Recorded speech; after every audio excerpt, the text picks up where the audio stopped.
दोस्तों, आज की वीडियो में मैं लेकर आया हूं एक ऐसी कहानी जो आपके रोंगटे खड़े कर देगी।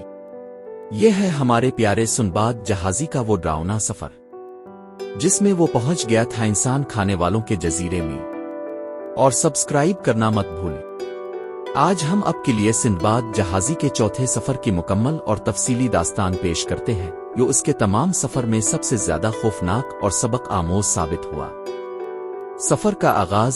सिंदबाद अपने तीसरे सफर से कामयाबी के बाद बगदाद वापस आया तो उसके पास बहुत सारी दौलत थी। मच्छर की तरह कुछ अरसा आराम करने के बाद फिर समंदर की पुकार ने बुला लिया। इसने एक नए बहरी जहाज पर सामान तिजारत लादा और मशरिक की तरफ रवाना हो गया।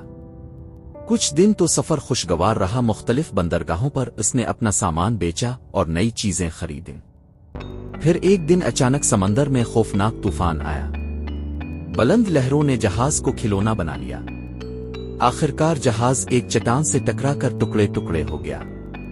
सिंदबाद खुशकिस्मती से एक लकड़ी के तख्ते से बंधा हुआ तैरता रहा। कई घंटे बाद वो एक जजीरे के साहिल पर पहुंचा। नीम मुर्दा हालत में वो साहिल पर जा गिरा। जब उसने आंख खोली तो देखा कि इसके अलावा भी कई मुसाफिर इस साहिल पर पहुंच चुके हैं। थोड़ी देर बाद जजीरे के रहने वाले लोग उनके पास आए। ये लोग देखने में बहुत मेहमान नवाज और दोस्ताना थे। उन्होंने तमाम मुसाफिरों को खाना और पानी दिया और अपने गांव ले गए। गांव के सरदार ने कहा, अब सब हमारे मेहमान हैं। आपको हमारी तरफ से कोई तकलीफ नहीं पहुंचेगी। लेकिन जल्द ही सिंदबाद को कुछ अजीब बातों का एहसास हुआ। ये लोग उन्हें बेतहाशा खुला रहे थे, खास तौर पर चावल, मक्खन और मीठी चीजें। दूसरे मुसाफिर तो इस मेहमान नवाजी से खुश थे, लेकिन सिंदबाद के जहन में शक ने जन्म लिया।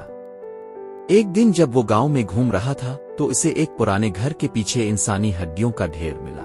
इसे समझ में आ गया कि ये लोग दरहकीकत आदमखोर हैं जो इन्हें मोटा करके खाना चाहते हैं। सिंदबाद ने फौरन दूसरे मुसाफिरों को खबरदार करने की कोशिश की, लेकिन उनमें से ज्यादातर ने इसकी बात को बेवकूफी समझा।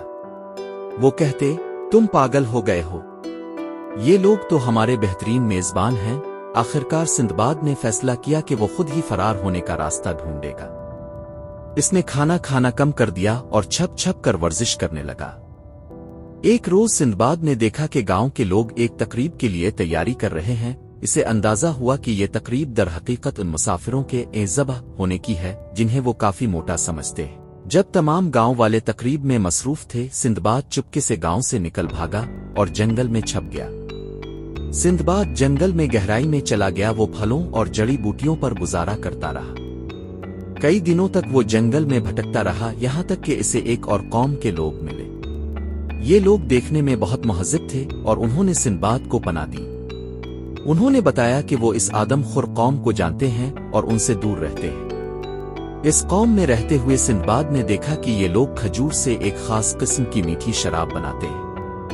सिंदबाद को तिजारत का तजर्बा था, इसलिए इसने उन्हें इस शराब को फरोख्त करने का तरीका सिखाया। इसने उन्हें बताया कि कैसे इस शराब को महफूज करके दूर दराज के इलाकों में बेचा जा सकता है। इसके बदले में उन्होंने सिंदबाद को कीमती हीरे और जवाहरात दिए। कुछ महीने वहां रहने के बाद सिंदबाद ने एक ताजिर के जहाज के आने की खबर सुनी।